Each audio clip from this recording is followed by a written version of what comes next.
प्रमाण मीमांसा, तत्व मीमांसा और सृष्टि मीमांसा के बाद आचार मीमांसा पर योग दर्शन के अनुसार जो विचार है उसको हम अब समझने का प्रयास करते हैं। क्योंकि पुरुष का बंधन है क्लेश, कर्म, विपाक और आशय, इसलिए उसी के अनुसार साधन प्रक्रिया का निर्देश हुआ। मूल में चूंकि अविद्या बैठी है और इसलिए जो मूल साधन है वो विद्या के अतिरिक्त और कुछ हो नहीं सकता। अगर तो बंधन अविद्या है, ये सिद्ध हो गया, तो जो उपाय है, जो साधन होगा, निश्चित रूप से वो विद्या ही होगी। तो इतना निर्णय आप मन में ले करके चलो। अब सीधे सीधे महर्षि पतंजलि इस प्रकार की बात कहते हुए दिखाई नहीं देते। उनका कैसा निर्णय दिखाई देता है? योगश्चित्तवृत्ति निरोधः तदा द्रष्टुस्वरूपे अवस्थानम।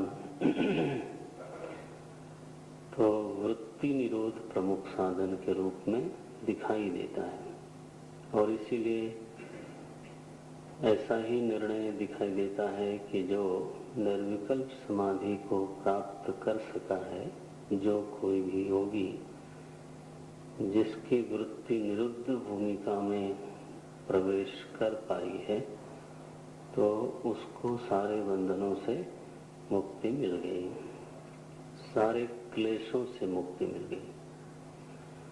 लेकिन महर्षि पतंजलि ने ही अपने सूत्रों में ये बात मानी नहीं है।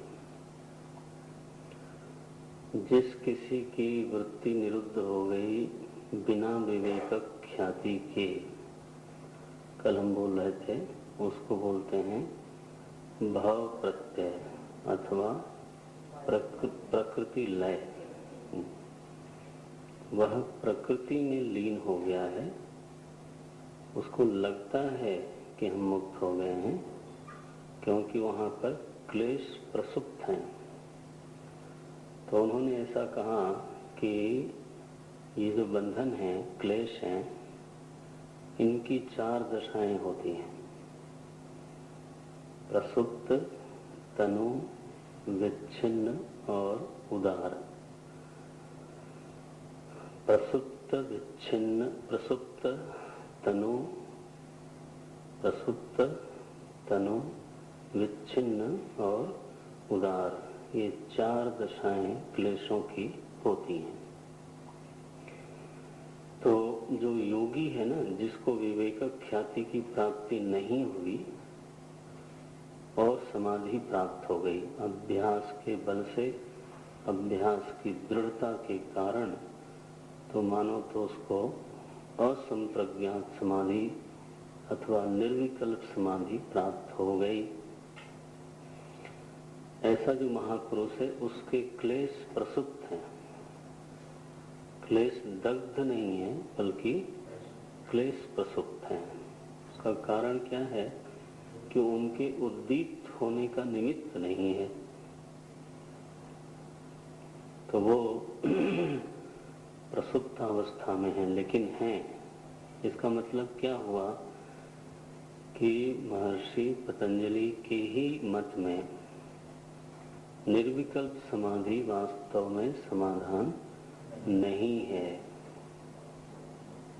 इसको और भी विचार करके देख लेना चाहिए, क्योंकि उन्होंने जो क्लेश का मूल बताया है वो विक्षेप को नहीं बताया है। अगर तो क्लेश विक्षेप होता तो समाधि समाधान होती। पकड़ में आया? तो क्लेश का मूल है अविद्या, और इसलिए समाधान निश्चित रूप से होगी विद्या। तो इसको थोड़ा ध्यान में रख लेना चाहिए। जो साधक है उसके जो क्लेश हैं वो तनु कहलाते हैं, और जो विषय का सेवन कर रहा है, विलासी है, उसके जीवन में क्लेश विच्छिन्न भी हैं और उदार भी हैं, माने दोनों दशाएं हैं।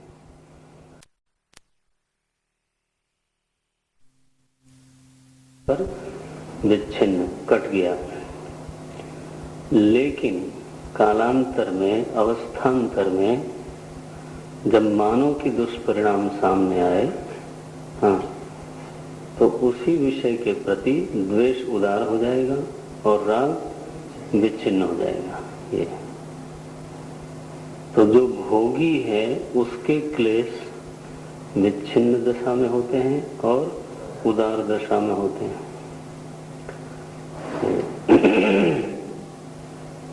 तो जो साधारण मनुष्यों की स्थिति है वो ऐसी ही रहती है। कहीं कहीं पर उसको आनंद आता है, सुख होता है, मानो यश प्रतिष्ठा मान सम्मान में सुख हो रहा है, तो वहां पर राग उदार हो गया कि ये होना चाहिए। अथवा कहीं दूसरों को सम्मानित होते हुए देख करके कदाचित चित्त में इच्छा जागी कि ऐसा होना चाहिए, इनका इतना बड़ा नाम हो गया, प्रसिद्धि है, तो उसमें हमारा राग उदार हो गया। कोई कहे कि इसको दुख देखो, ये अच्छी बात नहीं है, मान सम्मान भी अंततः दुख का ही हेतु बन जाते हैं। उस समय कोई कहे, अथवा हमारी बुद्धि ही मान लो कहे, तो हम मना करेंगे, बोले जो प्रकार की बात करते हो। तो वहां पर जो हमारा द्वेष है वो विच्छिन्न है। अच्छा, मानो मान सम्मान मिला, और मान सम्मान के जो दूसरे पक्ष हैं वो हमारे सामने प्रकट हुए। होता यही है कि जो बुराइयां हैं वो कई बार प्रकट होती हैं, अच्छाइयां छिपी रहती हैं। कभी अच्छाइयां प्रकट होती हैं और उसी में बुराई छिपी रहती है। तो जब हम उसमें प्रवेश कर जाते हैं ना, तब जब छिपी हुई चीज है वो बाहर आती है। तो पहले जो उदार होता है वही विच्छिन्न हो जाता है। तो जिस मान सम्मान के पीछे व्यक्ति दौड़ रहा होता है, पता चला कि उसी से विरत हो गया। ऐसा चित्त का परिणाम देखा जाता है। उसी में फिर वो विच्छिन्न बुद्धि हो गई और द्वेष जो है वो उदार हो गया। तो साधारण मनुष्य नित्य प्रति ही अपने रागास्पद को द्वेषास्पद में बदलते हुए देखते हैं और द्वेषास्पद को रागास्पद में बदलते हुए देखते हैं। और इसलिए ऐसे चित्त का कोई अवस्थान नहीं है। ठिकाना माने अवस्थान, उस ऐसे चित्त का कोई ठिकाना नहीं है। तो संत लोग ऐसा बोलते हैं, महाराज जी बोलते थे, निंदो मत, देहाती भाषा में बोलते थे, निंदो मत, प्रशंसना पड़ेगा। किसी भी चीज की बड़ी बड़ी निंदा मत करो, हो सकता है किसी मोड़ पर आपको उसी की प्रशंसा करनी पड़े। और संसो मत निंदना पड़ेगा। तो संभव है कि किसी की आप बहुत बढ़ बढ़ के प्रशंसा कर रहे हो, किसी मोड़ पर, किसी बिंदु पर कहना पड़े कि ये ठीक नहीं था। तो ऐसा अव्यवस्थित अनवस्थित चित्त है। वस्तु तो अपने धर्म के अनुसार रह रही है, वस्तु में थोड़ा अव्यवस्था है। अव्यवस्था कहाँ हुई? चित्त में। तो इसलिए ये अनवस्थित बुद्धि होती है। यहाँ पर क्लेश विच्छिन्न भी है और उदार भी है। देखो कैसी सुंदर निष्पत्ति करी है महर्षि ने। सूत्र रूप में है बातें, अप्लाई करें तो जीवन का रहस्य ही खुल जाता है कि क्यों ऐसा होता है। और ये जीवन भर हम लोग अपना ही जीवन अनुभव करते हैं, देखते हैं, तो ये निरंतर चीजें दिखाई देती रहती हैं। अब जो योगी है, साधक है, तो कौन है वो साधक? उसका जो आरंभिक बिंदु है उसको बोलते हैं क्रिया योगी। आचार मीमांसा की बात चल रही है, ये ध्यान में रख लेना। साधनों की बात चल रही है। उस साधनों में मैंने पहला जो साधन बताया वो है विवेक ख्याति विद्या, ऋतंभरा प्रज्ञा, विद्यावृत्ति। अब बिना विद्यावृत्ति के जो असंप्रज्ञात समाधि है, मैंने कहा वो पूर्ण समाधान नहीं है, क्योंकि वहाँ क्लेश विद्यमान रहते हैं, भले ही वो प्रसुप्त हों। और ये महर्षि पतंजलि के मत की बात है, उन्होंने ही इस पर सूत्र लिखा हुआ है। तो अब ऐसी दशा में साधन जो बना जिसमें कि क्लेश तनु होते हैं, वो क्या है? बोलते हैं तो तनुकरणार्थानी, क्लेशों के तनुकरण करने के लिए, उनको पतला करने के लिए, तनु माने उनको क्षीण करना, उनको पतला कर देना। तन्वी दुबली पतली, तनु माने पतला दुबला। क्लेशों को क्षीण करने के लिए, क्लेशों को अत्यंत दुर्बल करने के लिए जो पहला साधन है, जहां से साधारण साधक भी यात्रा आरंभ कर सकता है, वो है क्रिया योग। क्रिया योग कोई रहस्यवाद नहीं है।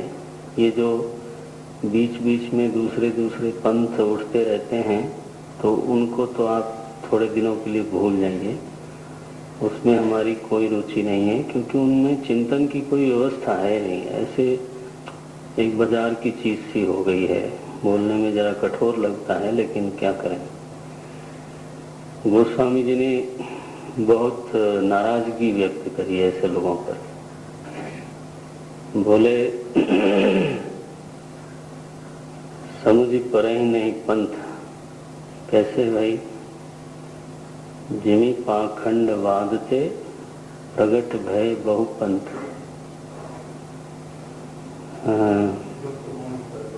हाँ, जिमी पाखंड वादते लुप्त हो सदग्रंथ। पहला उठ नहीं रहा है।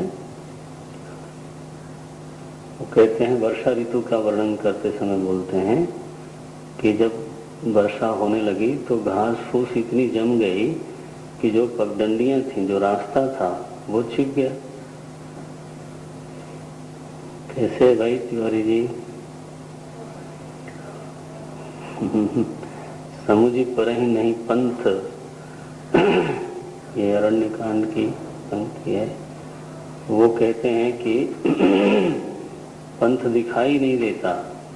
ये कैसे हो गया? बोले जैसे बहुत सारे पाखंडवाद चल पड़े, ऑफशूट्स, ये पंथ वो पंथ वो पंथ। एक जो सनातन पंथ है, जो भी संप्रदाय लेना हो आप लो, उसको योग सूत्र लेना हो तो वो लो, लेकिन कम से कम उसके पीछे एक पूरा विज्ञान है, एक पूरा चिंतन है। जिसके पीछे कोई चिंतन नहीं है, एक व्यक्ति बैठा है, तो वो तो मना कर मिला। हाँ, हरित भूमि तृण संकुल समुझ पर नहीं पंथ। पाखंडवाद पे लुप्त हो, पाखंडवाद बोल दिया उसको। तो उनकी छोड़ दीजिए। जो परंपरा सिद्ध वैज्ञानिक विचार सिद्ध जो पथ हैं उनकी तरफ चलते हैं। तो क्रिया योग योग दर्शन में कोई रहस्यमय योग नहीं है। मैं जानबूझ के बोला क्योंकि आध्यात्मिक समाज में आजकल जो क्रिया योग प्रसिद्ध हुआ वो योग दर्शन वाला नहीं है, वो वही है ना सुधीर, वो ऑटोबायोग्राफी वाला है क्रिया। वो बड़ा मिस्टीरियस है नारायण, उधर नहीं आपको हम बोल रहे हैं। यहाँ तो बिल्कुल साफ परिभाषित है। क्या है? तपस स्वाध्याय ईश्वर प्रणिधानानि क्रिया योगा। साफ साफ शब्द में कहा कि कोई भी साधक ये कर सकता है, आरंभ यहीं से करना चाहिए, जीवन में तप होना चाहिए। अब यहाँ तप का जो परिभाषा है वो है उसको तामसिक नाम ना दे देना। यहाँ जो तप है उसका अर्थ है शरीर को थोड़ा सताना। शास्त्रीय जो अनुष्ठान है उन अनुष्ठानों को करना है, चाहे उसमें उपवास हो, कष्ट होवे तो होवे, पानी में खड़ा होना हो तो होवे, जप हो तो हो, पंचाग्नि हो तो हो, चांद्रायण व्रत हो तो हो, ये इनको तप कहा है उन्होंने। माने ऐसा साधक को आरंभ में नियम लेना चाहिए, ये बोलते हैं। ध्यान रखना, इसी तप की परिभाषा अलग अलग संदर्भों में बदलती रहती है। तो आगे चल करके तो कहा कि मन बुद्धि और इंद्रियों की जो समाधान लक्षण है, तीनों का एक सीध में होना है, ये सबसे बड़ा तप है। शंकराचार्य महाराज ने कहा केनोपनिषद के अंतिम में जो तप शब्द आया है, याद है?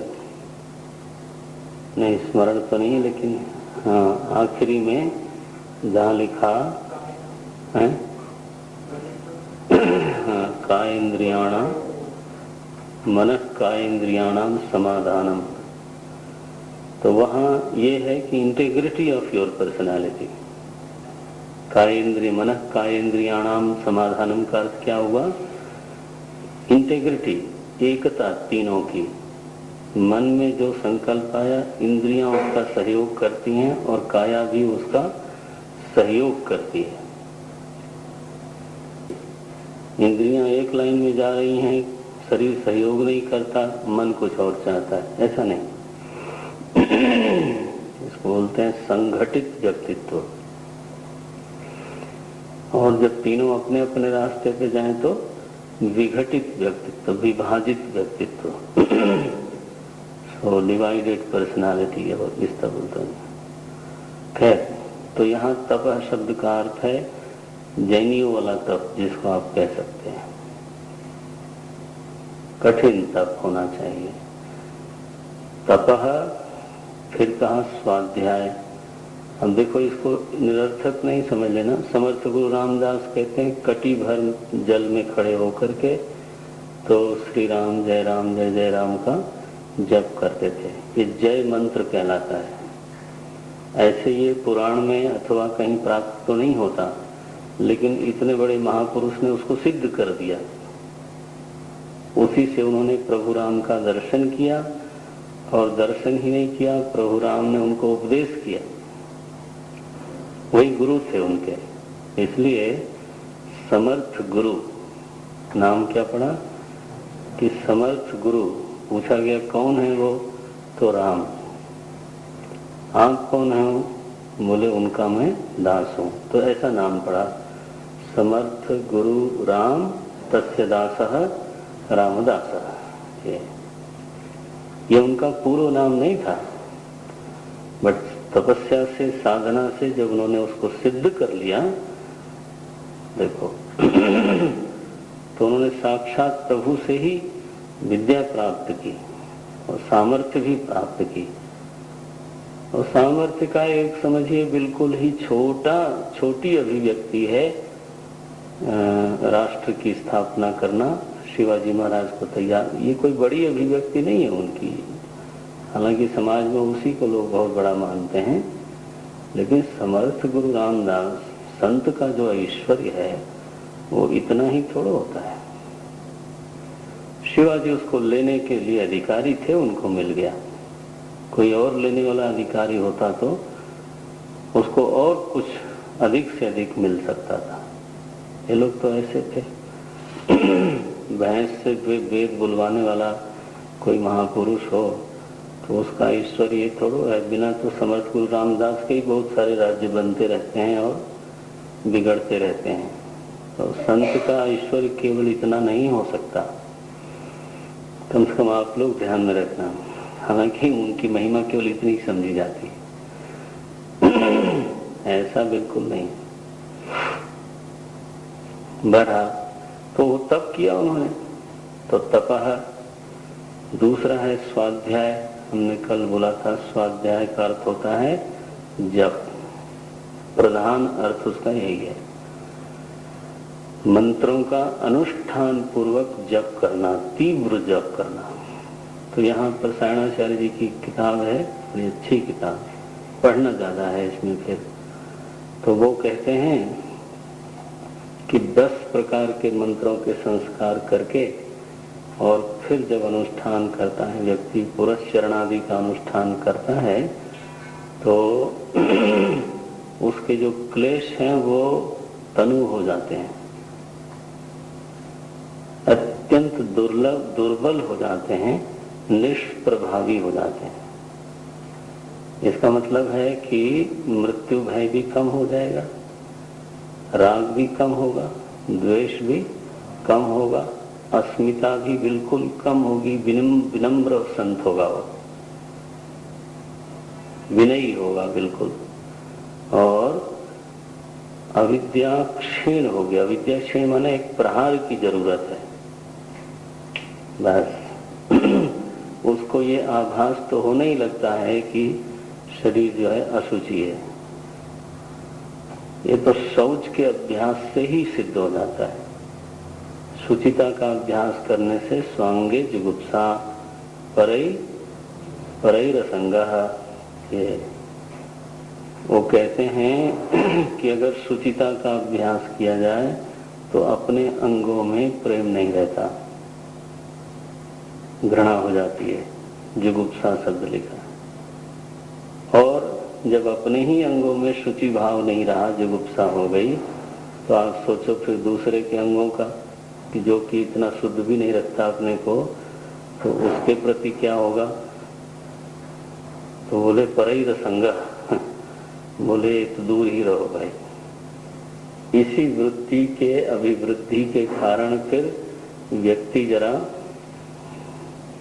स्पष्टास्पृष्ट का विचार करने लगता है, छुआछूत का विचार करने लगता है। आप समझते हो, मैं कई बार जाता हूँ, आप लोग भी करते हैं तो पता नहीं। मेरा तो ज्यादा दिन पहले ऐसा नहीं होता था, गांव में कहाँ इतना ध्यान। लेकिन अभी जैसे बेसिन पे किसी के यहाँ गया, बेसिन पे हाथ धोया, वहां तौलिया टंगा होगा, मैं कभी उसमें पहुंचता नहीं।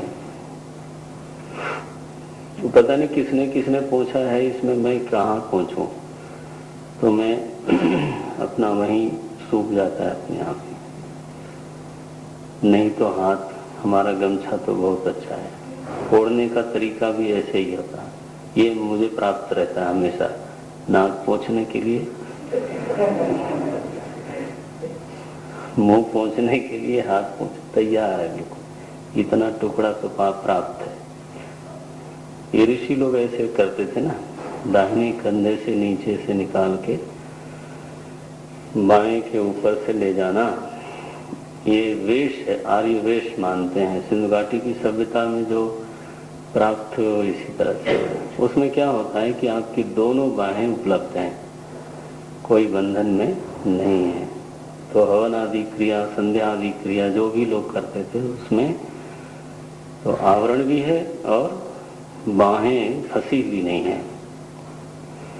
तो अगर मैं ऐसे ओढ़ लूँ एक बार तो फिर तो ध्यान करने के लिए अच्छा है, वो काम करने के लिए नहीं। तो अब देखो क्यों विचार आता है कि तौलिया टंगा हुआ है फिर भी नहीं पहुंचना है। तो उस पृष्ठा अब कोई कहे देखे तो कहेगा कि देखो मुझको शुद्ध समझते हैं, उसको बुरा भी लग सकता है, इसलिए मैं चुपके से निकल आता हूं। देखो बल्कि जब एस्कॉर्ट्स में था मैं, तो डॉक्टर लोग उस समय तो साफ से साफ तौलिया में पहुंचते नहीं थे, वो सुखाते थे हाथ को ऐसे ही। वो बोले हाथ से जो मैंने अभी धोने के बाद जो इसको इन्फेक्शन मुक्त किया है, अब फिर कपड़ा लगने पर फिर से उसमें आ जाएंगे। हाँ, इसलिए जब जब वो डॉक्टर हमें कुछ करते थे तो हाथ ऐसे ही सुखाते थे। मैंने कहा ये भी देखो कमाल है, विद्या विद्या का बड़ा फर्क है। हम समझते हैं कपड़े से पोंछने से शुद्ध हो जाएगा, डॉक्टर लोग कहते हैं उसी में होगा, पहुंचेंगे नहीं। तो ये शुचिता के अभ्यास से ही देखो राग तनु हो गया।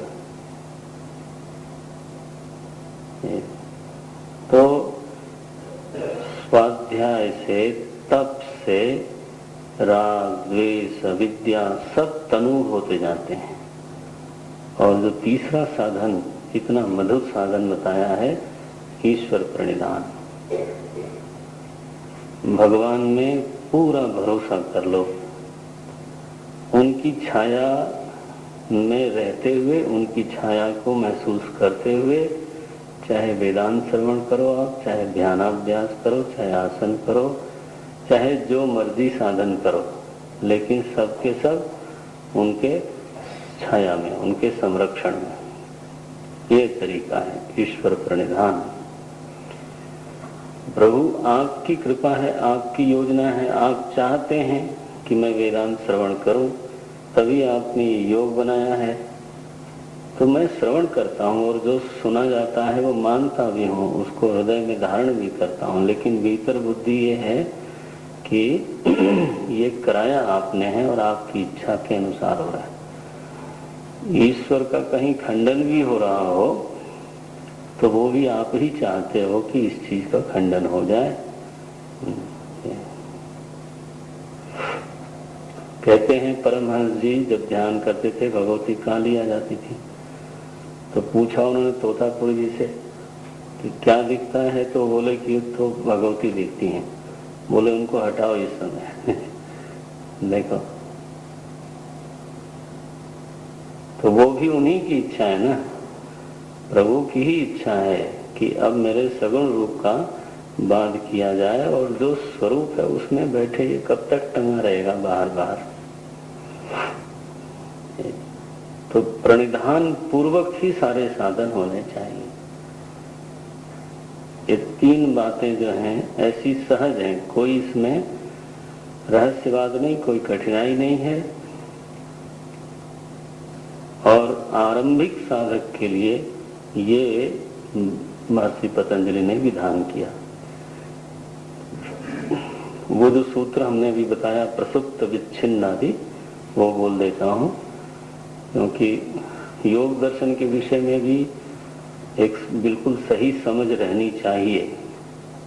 मैं आपको बताऊं कहाँ कहाँ गड़बड़ी हो जाती है। मैं सुनता हूं तो मुझे लगता है कि यहाँ गड़बड़ी बनी पड़ी हुई है। योग दर्शन से जो लोग प्रभावित हैं, वेदांती लोग, उनको भी ऐसी बुद्धि बनी रह जाती है कि श्रवण से ज्ञान नहीं होता, श्रवण से समाधान भी नहीं होता। क्या होता है, श्रवण करने के बाद जब निर्विकल्प समाधि लगेगी ना, है, जब वृत्ति का प्रचार बंद होगा तभी होगा सब। अब वो जानते नहीं है कि ये जो बात उन्होंने कहाँ से सीखी होगी मालूम नहीं, लेकिन ये सीखी है कहाँ से, योग दर्शन की है।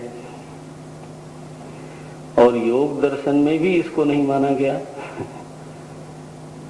जिस बात को योग दर्शन ने ही नहीं माना, उसको उठा करके लोगों ने वेदांत में घुसेड़ डाला, और वेदांत की सफलता तब मानते हैं, है ना, जब निर्विकल्प प्राप्त हो।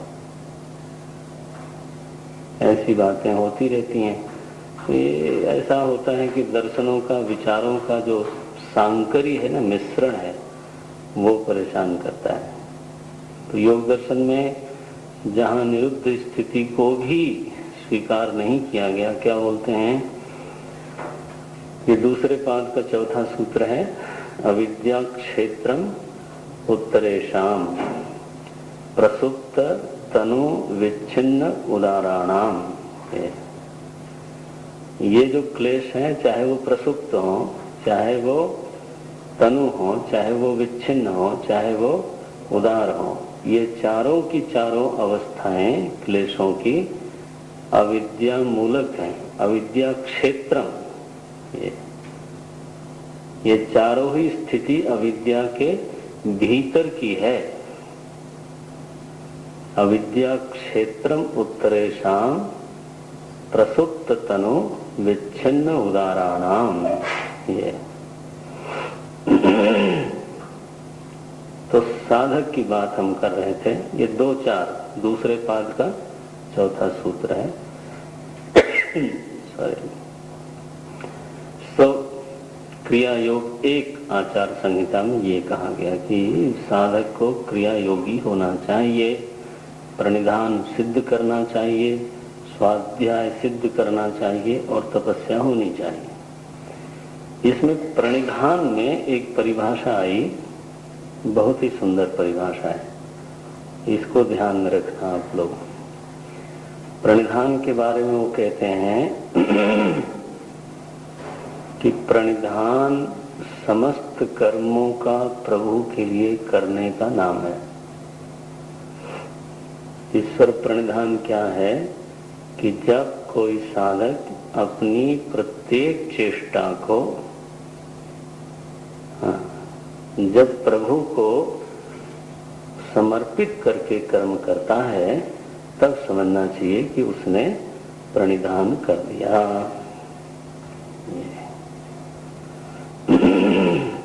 इसी को भागवत जी में भागवत धर्म कहा। बोले सबसे सरल धर्म है और सबसे समर्थ धर्म है। कायेंद्रिय कैसे?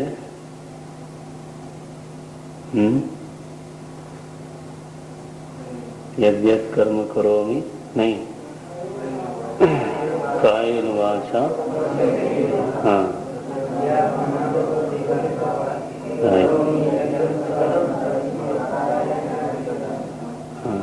नारायणा येति समर्पयामि समर्पयेत तत्। दूसरे के लिए उपदेश करते समय समर्पयेत तत् बोलते हैं, अपने लिए समर्पयामि ये कहा।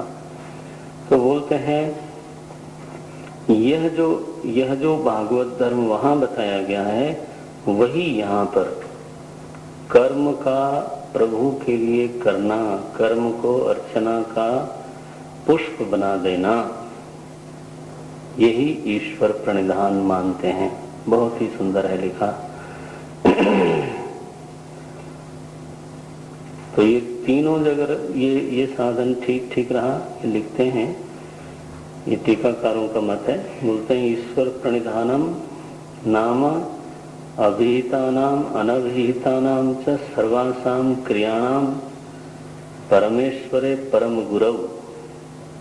कैसे हैं प्रभु? परमेश्वर हैं और परम गुरु हैं। परमेश्वरे परम गुरु फल अनपेक्षया समर्पणम। बस यही है प्रणिधान। बल्कि ऐसा बोलते हैं, लिखा टीकाकार ने कि अपि प्रयत्न संपन्नम कामेन उपहतम तपः। बोले पूरी तरह से विधि के अनुसार तपस्या स्वाध्याय करने पर भी अगर वो काम से युक्त है तो भगवान शंकर उससे संतुष्ट नहीं होते। लिखते हैं न तुष्टे महेशस्य। भगवान शंकर उससे संतुष्ट नहीं होते। आपने चाहे जितना जप किया हो, ये साधकों के लिए है ये बात। बोले क्या होता है, क्यों नहीं संतुष्ट होते? बोले जैसे स्वलीढमिव पायसम, जैसे बहुत बढ़िया खीर बनी हो। दृष्टांत बहुत गड़बड़ है, गड़बड़ अब आने वाला है। बहुत बढ़िया खीर बनी हो लेकिन उसको कुत्ते ने जूठा कर दिया। अब उस पायस को आप कितना पसंद करोगे? बोले तो तुम्हारी कामना ने तुम्हारी तपस्या को क्या जूठा कर दिया। तुम्हारी कामना ने तुम्हारे जप को जूठा कर दिया। ये तो कुतिया है। थोड़ा महात्माओं की भाषा भी सुन लो आप, उसमें क्या है। तो बोले इसका जुठारा हुआ जो जप है ना और तप है, वो भगवान को रुचिकर नहीं लगता। वो तो कहते हैं भाई तुम बढ़िया तो बनाया है खीर को, विधि विधान से किया सब, लेकिन तुम्हारी कामना का उसमें ये जो लग गया ना, तो इससे न तुष्टे महेशस्य, महेश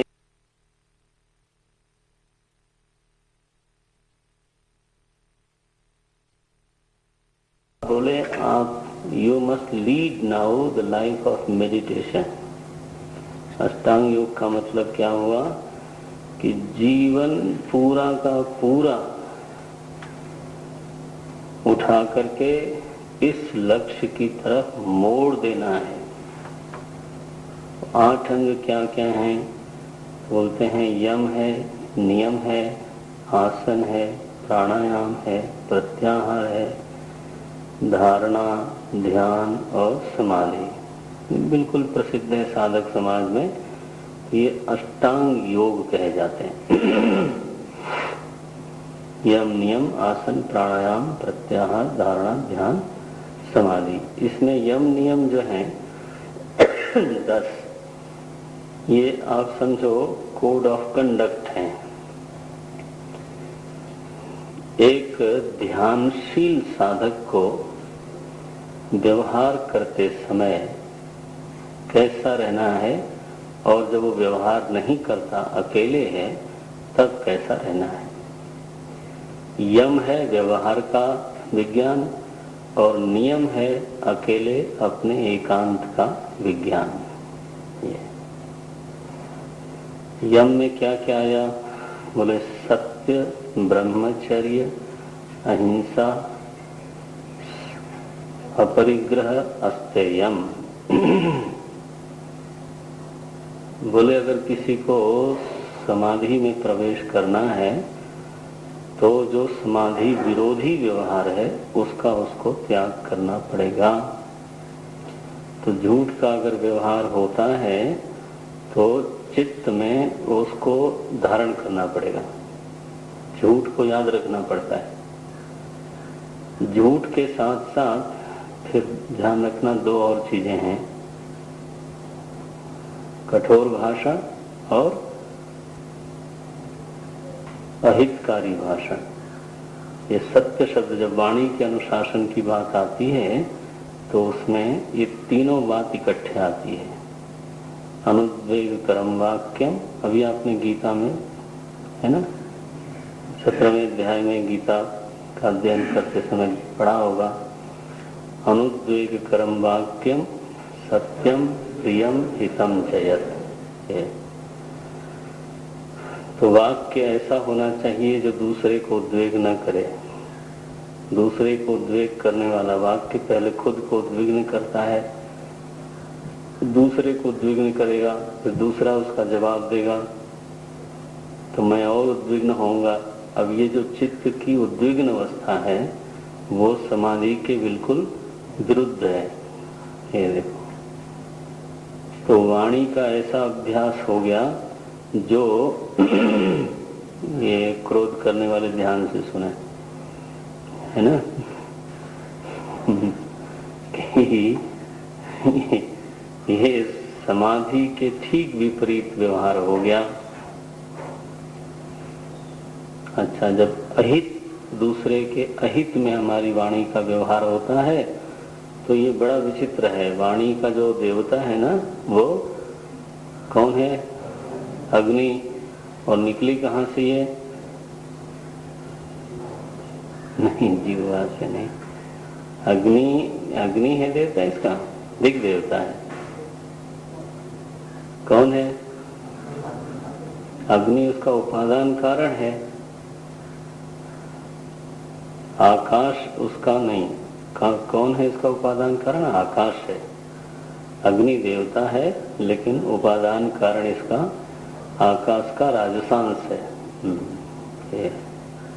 तो आकाश उसका कारण होने से महात्मा लोग बोलते हैं कि वो व्याप्त हो जाती है। चाहे आप एक कमरे में बात करो, अगर किसी के अहित की बात करोगे तो उसके कान में वो धीरे धीरे, है ना, पहुंच जाती है। चाहे वो 1 महीने में पहुंचे, लेकिन वो पहुंच जाती है। तुम्हारे बारे में कोई लोगों को बड़ा भाई ये सेवा पसंद है, तुम्हारे बारे में अमुक व्यक्ति ये कह रहा था, तो यही सेवा करते रहते हैं वो। एनीवे, तो कहना यह है कि सत्यम समाधि के अनुकूल आचरण है, और सत्य से विपरीत जो अहित और कठोर भाषा और झूठ भाषा है, ये समाधि के अत्यंत विरुद्ध है। इसलिए सबसे पहला नाम ये लिखा। कोड ऑफ कंडक्ट में जब हम व्यवहार करते हैं दूसरों से, तो पहला वाणी का अनुशासन होना चाहिए। फिर कहा ब्रह्मचर्य। व्यभिचार के जीवन में समाधि का विरोध है। चित्त में उद्वेग होगा, चित्त में आतंक होगा, चित्त में दुराव छिपाव होगा। ये हिंसा समाधि का विरोधी व्यवहार है। अगर आप हिंसा करो और कहो कि बैठ के ध्यान करूंगा, अरे शारीरिक हिंसा छोड़िए, वाचिक हिंसा किसी की कर दीजिए, है ना, और फिर ध्यान करिए, देख लो आप प्रत्यक्ष फल। किसी का मानसिक हिंसा करो तो वो शत्रु देश में चित्त जाएगा, बजाय इसके कि दृष्टा देश में जाए।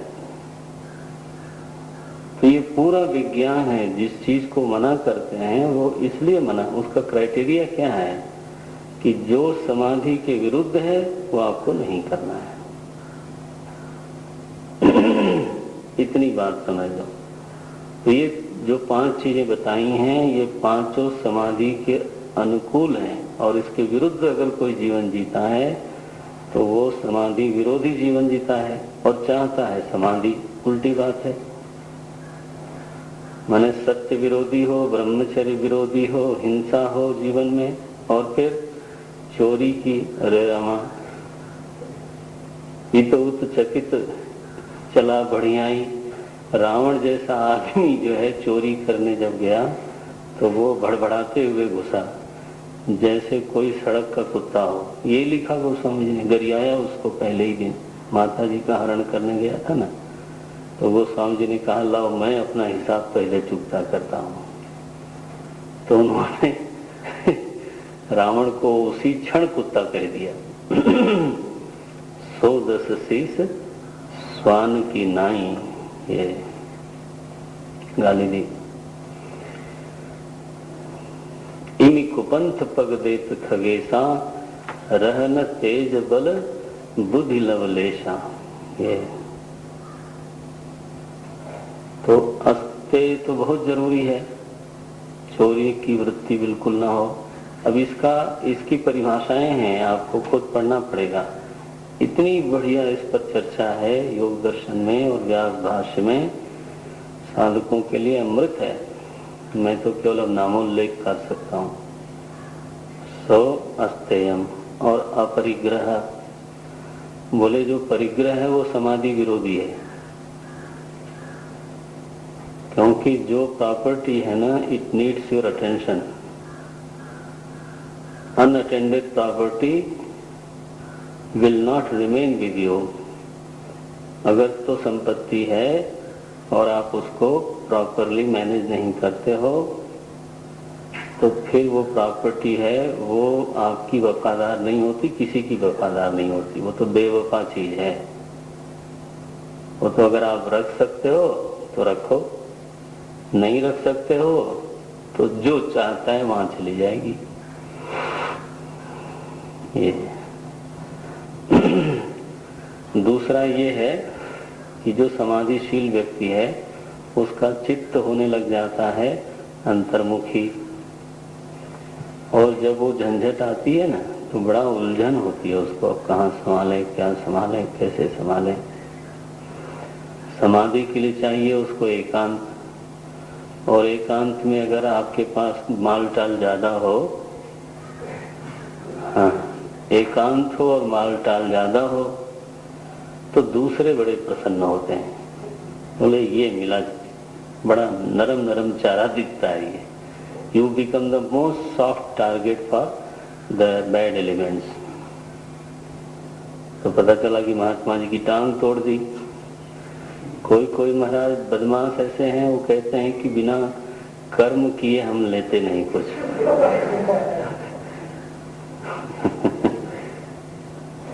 मंदना के आसपास ऐसे बदमाश रहते थे, अब पता नहीं रहते हैं कि नहीं।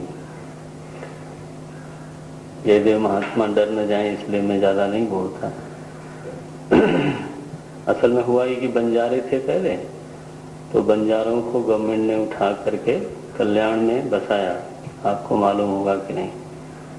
अब वो जब बसे तो दिन को तो वो फेरी लगाती थी उनकी स्त्रियां, और पता लगाती थी कौन कहाँ है, और रात को उनके श्रीमान जी लोग पधारते थे, और वो ऐसे दुष्ट थे कि पहले पिटाई करते थे, बोले ऐसे बिना काम के थोड़ा होना।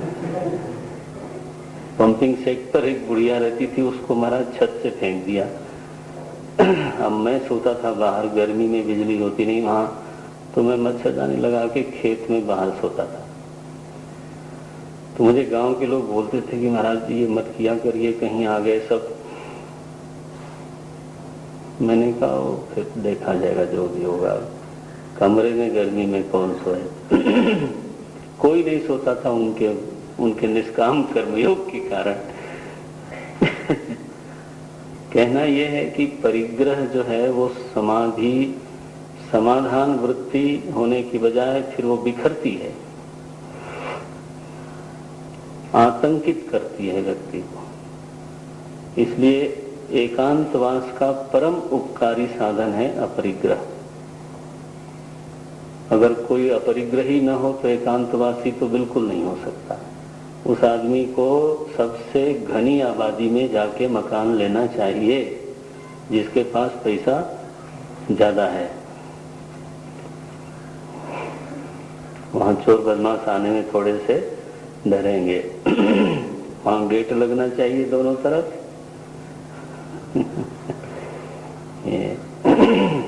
योगी युंजीत सततम आत्मानम रहस्य स्थितम। रहस्य स्थितम माने रहस्य प्रदेशे स्थितम, एकांत इत्यर्थ। अच्छा, एकांत में तो गए और साथ में ले गए पूरा फल ले लिया। तो गीता में भगवान ने कहा नहीं, एकाकी रहस्य स्थित कहने के बाद फिर क्या बोलते हैं, एकाकी यत चित्तात्मा निराशी ही। अब आखिर में आया अपरिग्रह। तो चूंकि परिग्रह वृत्ति समाधि के विरुद्ध है, इसलिए उसको पहले ही मना किया है। तो ये 5 जो हैं, जिसको भी लाइफ ऑफ मेडिटेशन जीना है, ध्यानाभ्यास का जीवन जीना है, तो उनको इस 5 को सिद्ध करना चाहिए। This 5 should be the guiding factor in his behaviour. सत्यम, ब्रह्मचर्य, अहिंसा, अस्तेय, अपरिग्रह, ये कहा उन्होंने।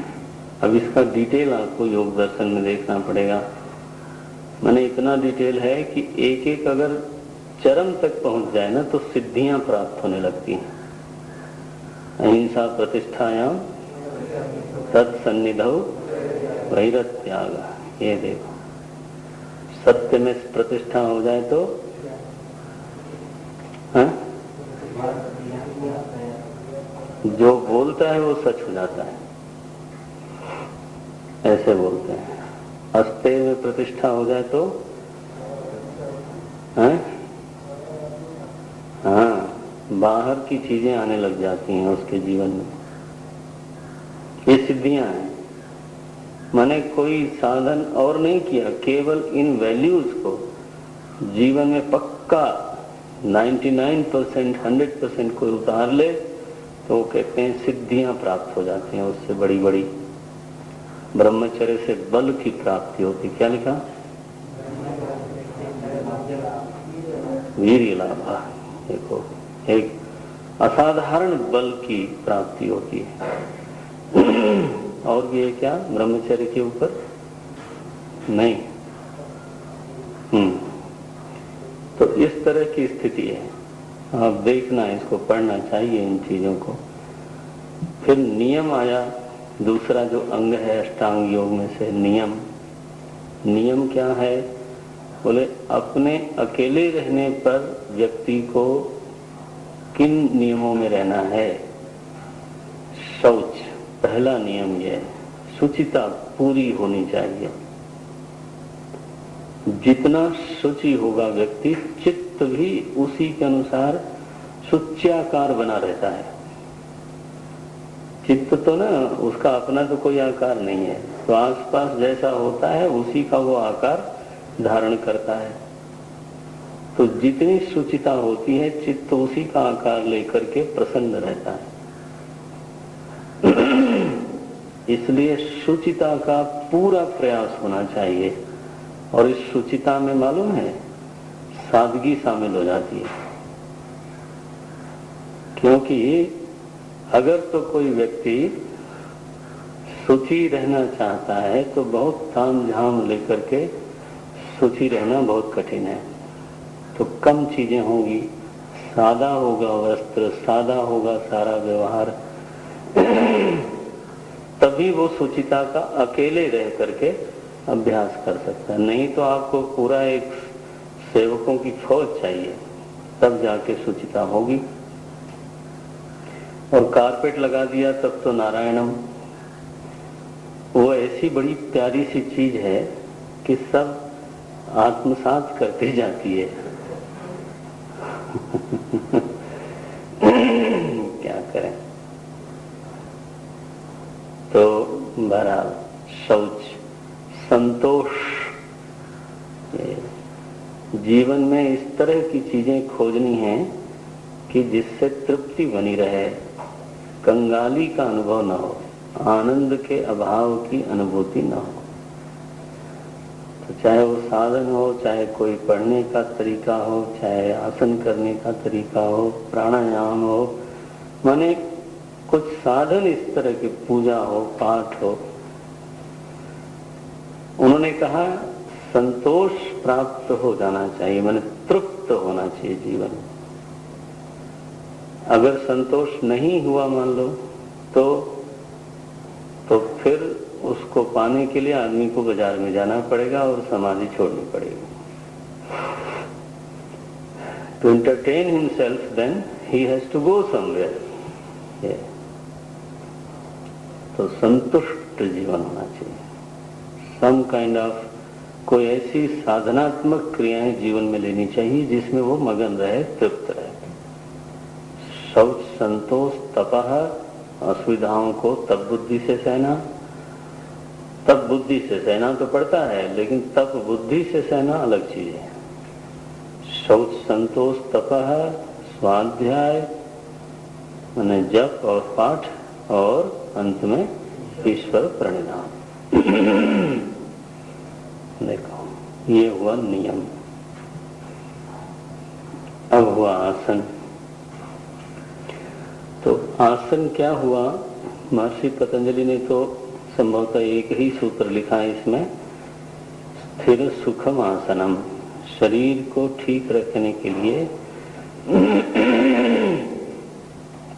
और आसन आपको करना हो तो करें सीख करके, लेकिन उसका पर्यवसान, सारे आसनों का अंतिम परिणाम ये है कि हम कितनी देर तक स्थिरता से दीर्घ काल तक बैठ सकते हैं। स्थिर सुखम आसनम, ये तीसरा अंग है। इसमें जो शास्त्रीय आसन बताए हैं वो बोलते हैं, अब टीकाएं हैं कई तरह की, पद्मासन, भद्रासन, वीरासन, स्वस्तिकासन, दंडकासन, सोपाश्रय, पर्यंक, कौंच निषदन, उष्ट निषदन, सम संस्थान भेदा 10 विधम, 10 तरह के बैठने के तरीके गिनाए यहाँ पर। तो इस तरह से बोलते हैं। अब ये आसन जब हम पढ़ लेते हैं ना शास्त्र में, तो उसमें विश्वास हो जाता है, इतना लाभ होता है कि चूंकि ये प्रेस्क्राइब्ड आसन है तो इसलिए इसमें देह को नुकसान नहीं हो सकता। ऋषियों ने खोजे हैं, प्रयोग किए हैं, तो ये सिद्ध होंगे। इसको सिद्ध करना चाहिए। ये रहा आपका आसन। आसन करने से मन लग जाता है, अनुभव सिद्ध है बिल्कुल। आसन अगर ठीक लग गया तो थोड़ी देर में मन भी बैठ जाएगा। ये बड़ा अजीब सा रिलेशन है। मन शांत है तो आसन ठीक लग जाएगा, और आसन ठीक लग गया तो मनीराम ठीक हो जाएंगे। जिस दिन तन में कुछ कमी है, नींद पूरी न हुई हो, शौच ठीक न हुआ हो, उस दिन आसन नहीं लगता ठीक से। जो लोग ध्यान करते होंगे जानते होंगे, उस दिन आसन।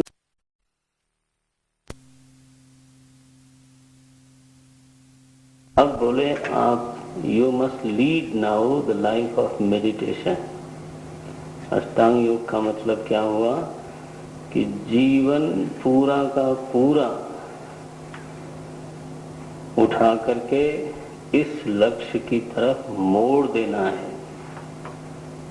8 अंग क्या क्या हैं बोलते हैं? यम है, नियम है, आसन है, प्राणायाम है, प्रत्याहार है, धारणा, ध्यान और समाधि। बिल्कुल प्रसिद्ध है साधक समाज में, ये अष्टांग योग कहे जाते हैं।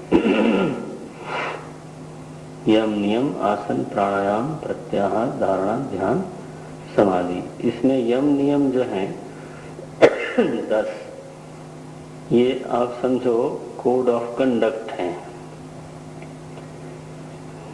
एक ध्यानशील साधक को व्यवहार करते समय कैसा रहना है, और जब वो व्यवहार नहीं करता, अकेले है, तब कैसा रहना है। यम है व्यवहार का विज्ञान, और नियम है अकेले अपने एकांत का विज्ञान। ये यम में क्या क्या आया? बोले सत्य, ब्रह्मचर्य, अहिंसा, अपरिग्रह, अस्तेयम। बोले अगर किसी को समाधि में प्रवेश करना है तो जो समाधि विरोधी व्यवहार है उसका उसको त्याग करना पड़ेगा। तो झूठ का अगर व्यवहार होता है तो चित्त में उसको धारण करना पड़ेगा, झूठ को याद रखना पड़ता है। झूठ के साथ साथ फिर ध्यान रखना 2 और चीजें हैं, कठोर भाषा और अहितकारी भाषण। ये सत्य शब्द जब वाणी के अनुशासन की बात आती है तो उसमें ये तीनों बात इकट्ठे आती है।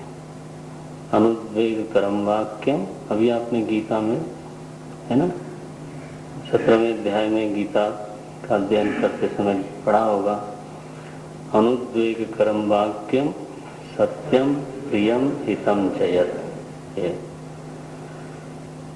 तो वाक्य ऐसा होना चाहिए जो दूसरे को उद्वेग न करे।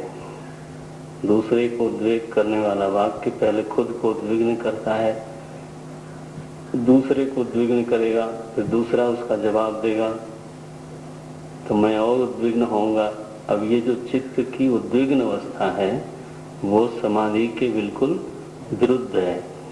ये देखो, तो वाणी का ऐसा अभ्यास हो गया जो ये क्रोध करने वाले ध्यान से सुने, है ना, कि ये समाधि के ठीक विपरीत व्यवहार हो गया। अच्छा, जब अहित दूसरे के अहित में हमारी वाणी का व्यवहार होता है तो ये बड़ा विचित्र है। वाणी का जो देवता है ना, वो कौन है? अग्नि। और निकली कहाँ से ये? नहीं, जीवा से नहीं। अग्नि है देवता, इसका दिग देवता है। कौन है? अग्नि उसका उपादान कारण है। आकाश उसका नहीं। कौन है इसका उपादान कारण? आकाश है। अग्नि देवता है लेकिन उपादान कारण इसका आकाश का राजसांश है। तो आकाश उसका कारण होने से महात्मा लोग बोलते हैं कि वो व्याप्त हो जाती है। चाहे आप एक कमरे में बात करो, अगर किसी के अहित की बात करोगे तो उसके कान में वो धीरे धीरे, है ना, पहुंच जाती है। चाहे वो 1 महीने में पहुंचे, लेकिन वो पहुंच जाती है। तुम्हारे बारे में कोई लोगों को बड़ा भाई ये सेवा पसंद है, तुम्हारे बारे में अमुक व्यक्ति ये कह रहा था, तो यही सेवा करते रहते हैं वो। एनीवे, तो कहना यह है कि सत्यम समाधि के अनुकूल आचरण है और सत्य से विपरीत जो अहित और कठोर भाषा और झूठ भाषा है, ये समाधि के अत्यंत विरुद्ध है। इसलिए सबसे पहला नाम ये लिखा। कोड ऑफ कंडक्ट में जब हम व्यवहार करते हैं दूसरों से, तो पहला वाणी का अनुशासन होना चाहिए। फिर कहा ब्रह्मचर्य। व्यभिचार के जीवन में समाधि का विरोध है। चित्त में उद्वेग होगा, चित्त में आतंक होगा, चित्त में दुराव छिपाव होगा। ये हिंसा समाधि का विरोधी व्यवहार है। अगर आप हिंसा करो और कहो कि बैठ के ध्यान करूंगा, अरे शारीरिक हिंसा छोड़िए, वाचिक हिंसा किसी की कर दीजिए, है ना, और फिर ध्यान करिए, देख लो आप प्रत्यक्ष फल। किसी का मानसिक हिंसा करो तो वो शत्रु देश में चित्त जाएगा, बजाय इसके कि दृष्टा देश में जाए। तो ये पूरा विज्ञान है। जिस चीज को मना करते हैं वो इसलिए मना, उसका क्राइटेरिया क्या है कि जो समाधि के विरुद्ध है वो आपको नहीं करना है। इतनी बात समझ लो। तो ये जो 5 चीजें बताई हैं, ये पांचों समाधि के अनुकूल हैं, और इसके विरुद्ध अगर कोई जीवन जीता है तो वो समाधि विरोधी जीवन जीता है और चाहता है समाधि। उल्टी बात है। माने सत्य विरोधी हो, ब्रह्मचर्य विरोधी हो, हिंसा हो जीवन में, और फिर चोरी की, अरे रामा, इतोत चकित चला बढ़ियाई। रावण जैसा आदमी जो है चोरी करने जब गया तो वो भड़बड़ाते हुए घुसा जैसे कोई सड़क का कुत्ता हो। ये लिखा गोस्वामी जी ने, गरियाया उसको पहले ही दिन। माता जी का हरण करने गया था ना, तो गोस्वामी जी ने कहा लाओ मैं अपना हिसाब पहले चुकता करता हूँ।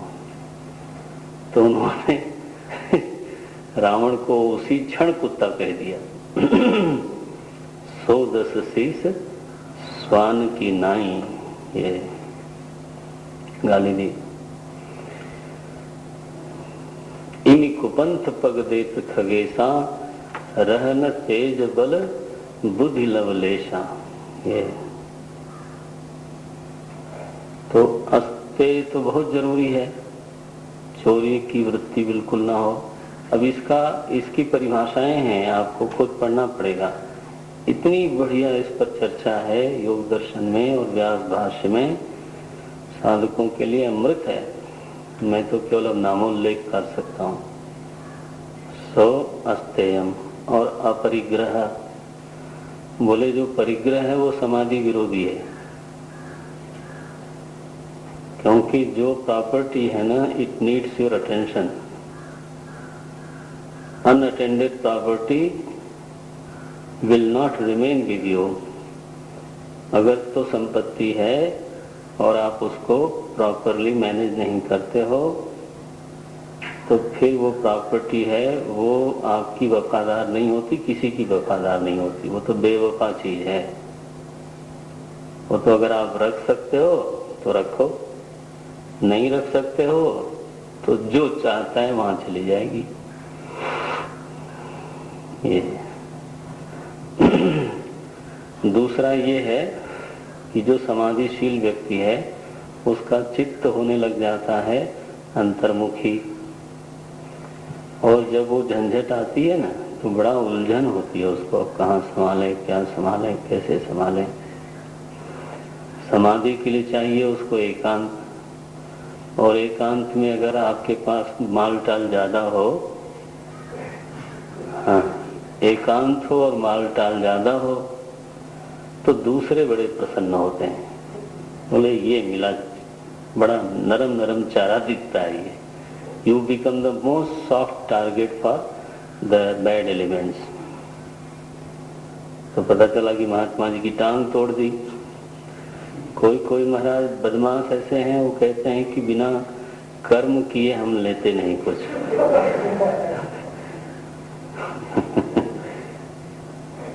मंदना के आसपास ऐसे बदमाश रहते थे, अब पता नहीं रहते हैं कि नहीं। जयदेव महात्मा डर न जाए इसलिए मैं ज्यादा नहीं बोलता। असल में हुआ ही कि बंजारे थे पहले, तो बंजारों को गवर्नमेंट ने उठा करके कल्याण में बसाया, आपको मालूम होगा कि नहीं।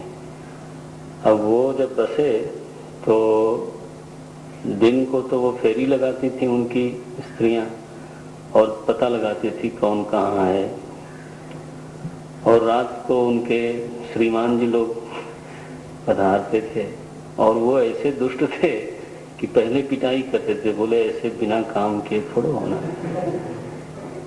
पंपिंग सेट पर एक बुढ़िया रहती थी, उसको महाराज छत से फेंक दिया। अब मैं सोता था बाहर, गर्मी में बिजली होती नहीं वहां, तो मैं मच्छरदानी लगा के खेत में बाहर सोता था। तो मुझे गांव के लोग बोलते थे कि महाराज जी ये मत किया करिए, कहीं आ गए सब। मैंने कहा फिर देखा जाएगा जो भी होगा, कमरे में गर्मी में कौन सोए। कोई नहीं सोता था उनके निष्काम कर्मयोग के कारण। कहना यह है कि परिग्रह जो है वो समाधान वृत्ति होने की बजाय फिर वो बिखरती है, आतंकित करती है व्यक्ति को।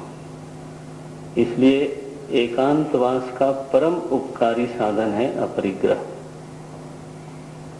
अगर कोई अपरिग्रही न हो तो एकांतवासी तो बिल्कुल नहीं हो सकता। उस आदमी को सबसे घनी आबादी में जाके मकान लेना चाहिए जिसके पास पैसा ज्यादा है। वहां चोर बदमाश आने में थोड़े से डरेंगे। वहां गेट लगना चाहिए दोनों तरफ।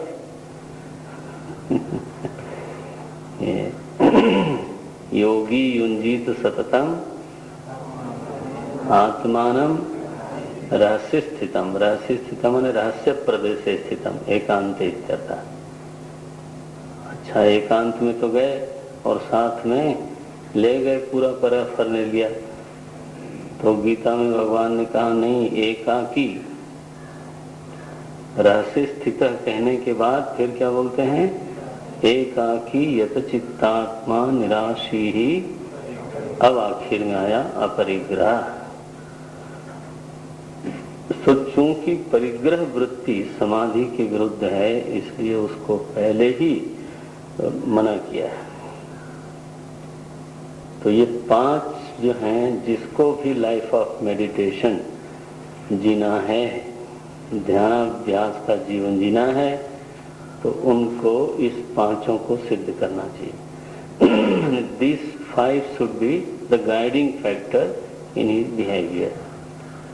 Satyam, brahmacharya, अहिंसा, अस्तेय, अपरिग्रह, ये कहा उन्होंने। अब इसका डिटेल आपको योग दर्शन में देखना पड़ेगा।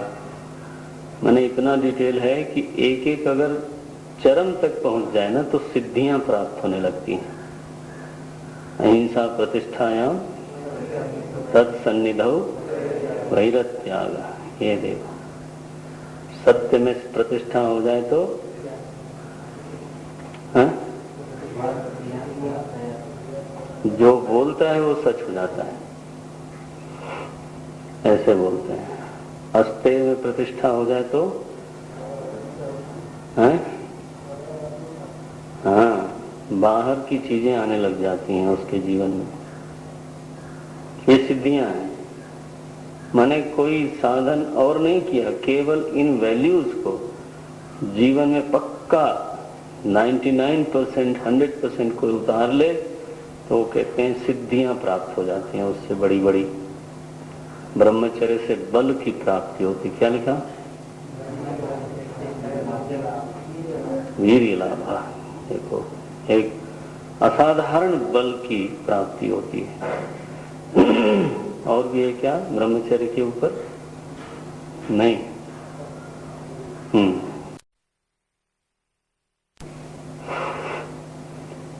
To entertain himself, then he has to go somewhere. Yeah.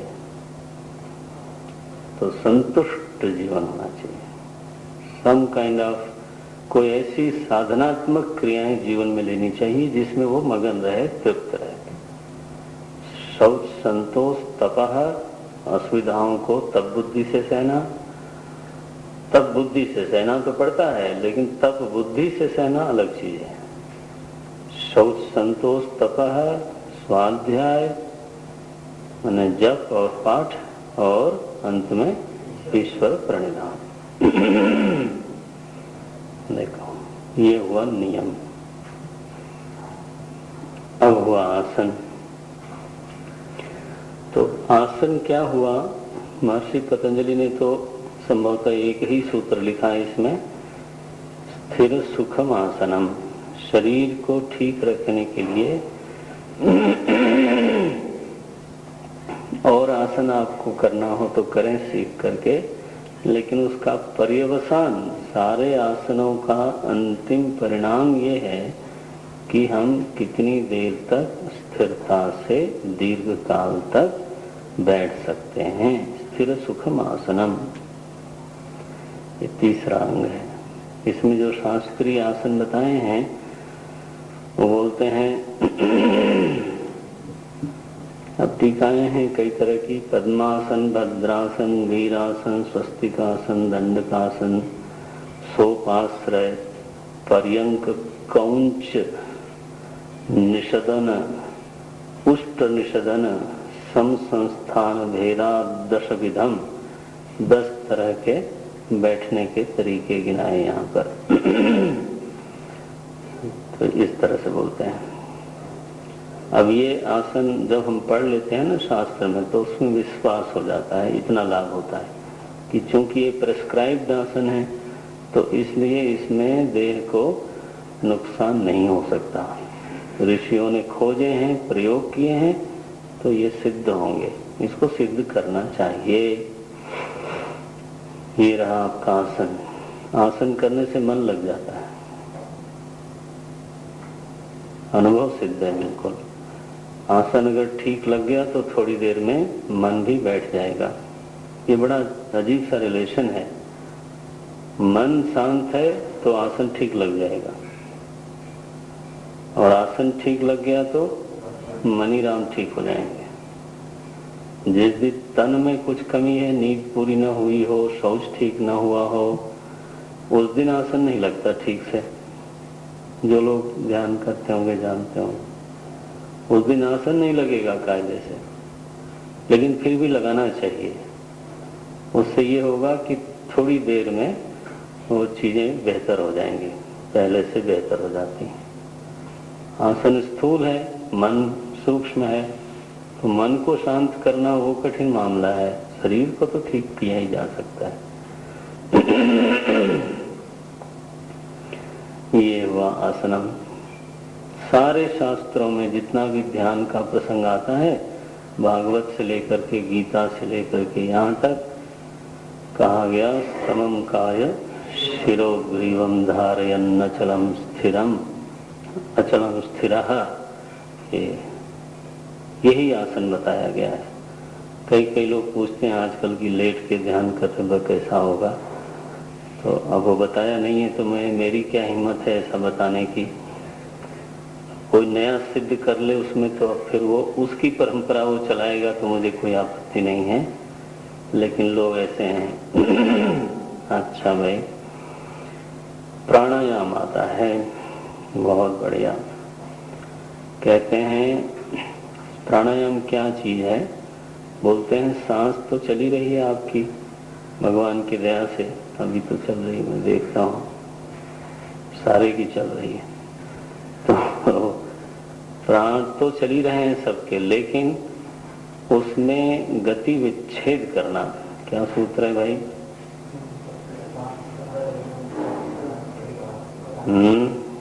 फिर से बोलो। गति विच्छेद है प्राणायाम। जो प्राकृतिक गति है सांस चलने की, उस गति में विच्छेद उत्पन्न करें, रोकें, छोड़ें, और वो छोड़ने का अपना प्रयास हो, रोकने का अपना प्रयास हो,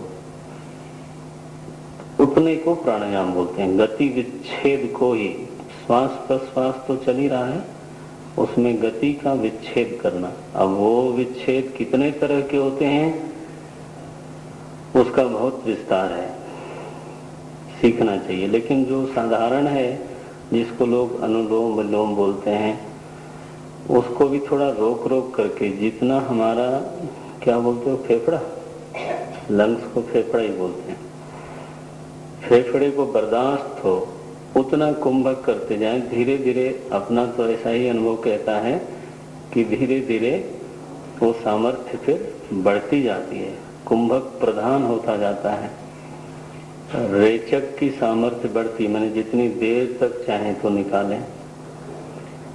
पूरक की सामर्थ्य भी बढ़ती है, ज्यादा हम श्वास को ले सकते हैं।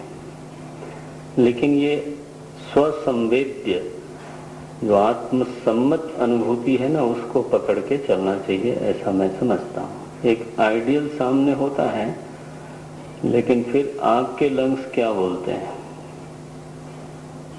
उसको इग्नोर करके चलता है जब व्यक्ति, तब फिर कंप्लेन करता है कि प्राणायाम में ही दोष है। हालांकि प्राणायाम की इतनी महिमा बताई गई है, इतनी महिमा बताई गई, अब हम लोग कर नहीं पाते उतना। भागवत जी में लिखा, देह दोष को जय करने का साधन है प्राणायाम। प्राणायामेन देह दोषम, ये काम, देह के जितने दोष हैं उनको प्राणायाम के द्वारा जय किया जा सकता है, चाहे हड्डी कितनी भी कमजोर हो। मैं तो उधर देख रहा हूं।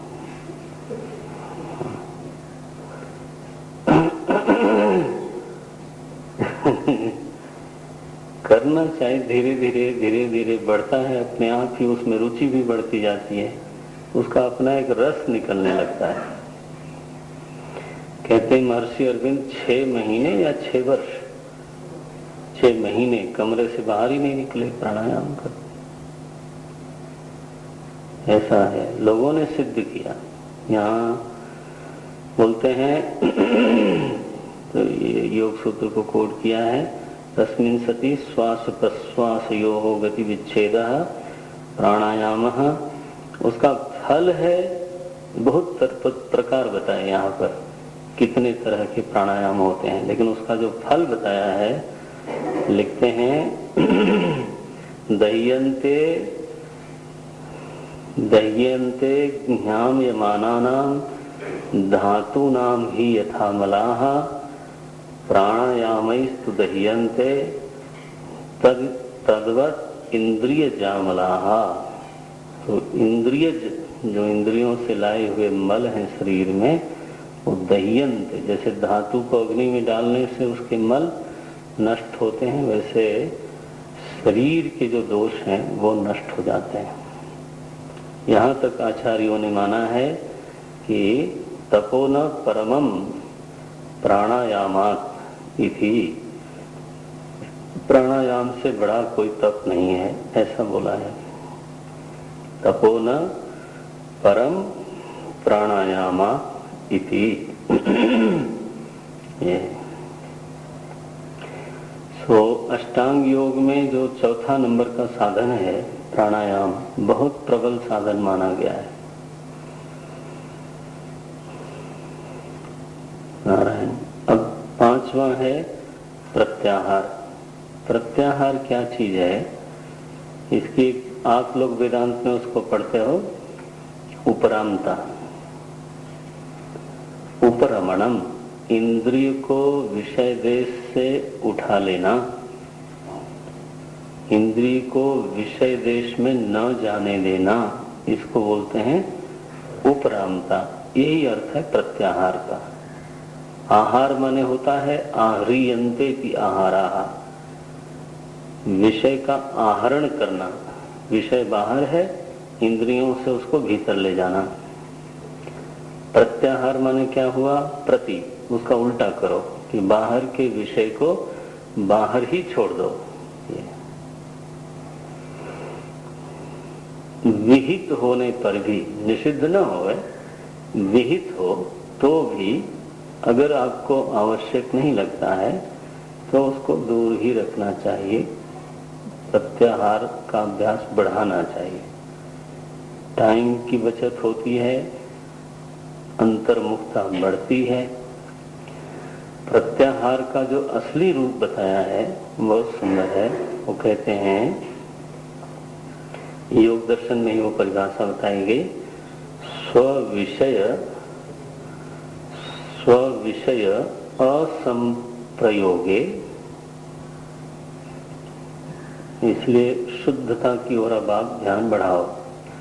याद तो अच्छा है, वो मुझे खुशी है, लेकिन फिर अब शुद्धता पर ध्यान दो, नहीं तो अर्थ का अनर्थ होने लग जाएगा।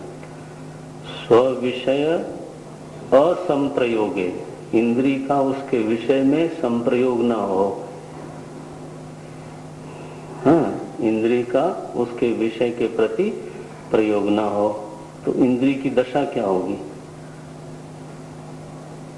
फिर इंद्री की दशा क्या होगी?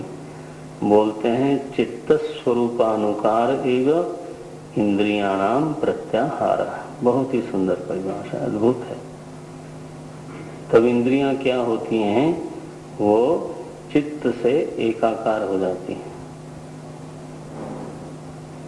इसका क्या मतलब हुआ कि उनके पृथक अस्तित्व की अनुभूति नहीं होती। ये तो अनुभव में आता है। जिस इंद्री का व्यवहार नहीं होता वह इंद्री चित्त के साथ एकीभूत हो जाती है।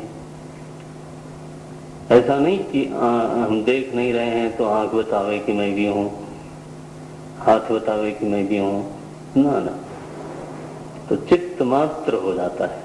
कितनी बड़ी बात है। कठोपनिषद में इसको ऐसे बोलते हैं, यच्छेद वांग मनसिक प्राज्ञ। उन्होंने कहा, हे प्राज्ञ, इंद्रियों को मन में डाल दो। वहां डाल दो का मतलब क्या? माने इंद्रियों को उठा के थोड़ा डालना है।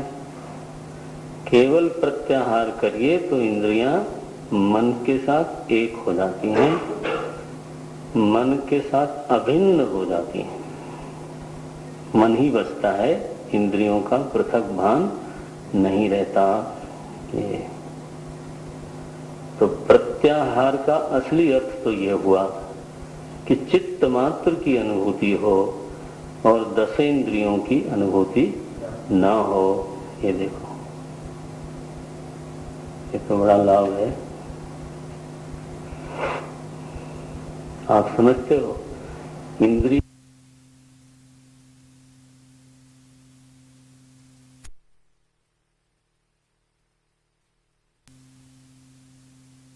ये बोलते हैं चित्त स्वरूपानुकारम इव इंद्रियाणाम प्रत्याहार। बहुत ही सुंदर परिभाषा है। असंप्रयोगे सती, ये सती सप्तमी है इसमें। जब विषय का, इंद्रियों का विषय में प्रवेश नहीं होता, प्रयोग नहीं किया जाता, तब वो चित्त के अनुरूप होकर के रहती हैं। तो प्रत्याहार बहुत बढ़िया साधन। अब छठे नंबर पे आता है धारणा। क्या परिभाषा है उसकी? देशबंध चित्तस्य धारणा। इसका विस्तार है, मैं तो संकेत करता जा रहा हूं। तो आपकी रुचि बढ़ जाए स्वाध्याय में तो आप देखेंगे। देशबंध चित्तस्य धारणा, बैठने के बाद चित्त को एक देश में बांध लेना, इसका नाम है धारणा। इस धारणा के अभ्यास में ही त्राटक आता है। इस धारणा के ही अभ्यास में चक्रों का ध्यान है, षट चक्र भेदन। और योग दर्शन के अनुसार इस धारणा के ही अभ्यास में भगवान के रूप का ध्यान आता है। चित्त को भगवान के रूप के साथ बांध लिया। भक्ति दर्शन में थोड़ा भाव अलग होगा, लेकिन योग दर्शन में यही है मतलब। नाभि चक्र, हृदय पुंडरीक, नासाग्रादौ आध्यात्मिके, यहाँ धारणा की जा सकती है। आइडेंटिफाइड प्लेसेज हैं। क्या क्या बताया? नाभि चक्र, हृदय पुंडरीक, नासाग्रादौ यहाँ भी और यहाँ भी, दोनों जगह कर सकते हैं। नासाग्रादौ, ये तो हुआ आध्यात्मिक देश। फिर आदिदैविक में हिरण्यगर्भ,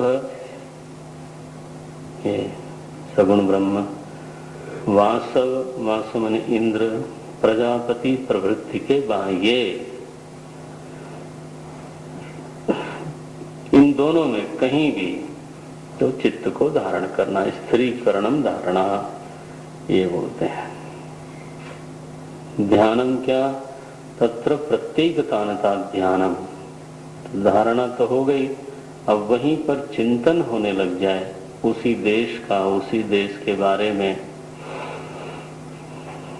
तो विजातीय प्रत्यय ना आवे और सजातीय प्रत्यय प्रवाह शुरू हो जाए, तब उसको बोलते हैं ध्यानम। अब संक्षेप कर रहा हूं थोड़ा सा, मुझे आगे भी अगली कक्षा में भी बोलना पड़ेगा। तत्र प्रत्येकतानता ध्यानम। और जब ध्यान में पूरी तरह से संलग्नता आ गई, तब ध्याता भाव का लोप हो गया, ध्यान क्रिया का भान नहीं रहा, तब उसको बोलते हैं निरुद्ध भूमि। होती हैं सब, ध्याता भी रहता है वहां पर और ध्यान क्रिया भी रहती है। क्या है वो सूत्र? नहीं, प्रशांत वाहिनी क्या शब्द है? सत्वे प्रशांत है? नहीं, वो नहीं है।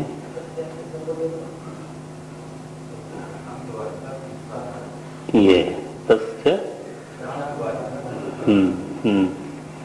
तो जब बिल्कुल व्यक्ति, जिसको लोग निर्विकल्प कहते हैं, कोई समाज के लोग समझते हैं निर्विकल्प, योग दर्शन में नहीं माना गया, उस समय भी प्रशांत वाहिता, उस समय भी चित्तवृत्ति निरुद्ध वास्तव में नहीं होती, प्रशांत वहन करती रहती है। क्यों?